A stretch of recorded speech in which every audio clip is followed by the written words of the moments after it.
In this video I will show how to use the trip computer. The trip computer is located under the record pane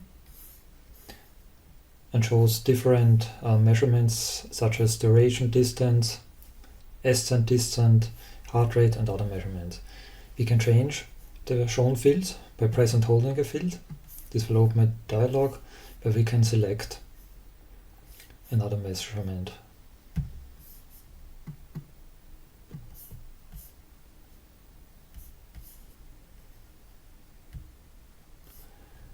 Besides this trip computer, there is another trip computer available which sticks on the map. We can change the position of this trip computer, as well as modify the size.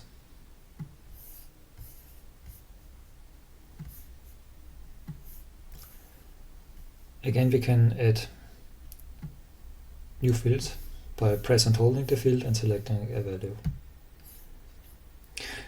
We can prevent the trip computer from moving around by pressing the lock icon. Now we cannot resize nor move the trip computer.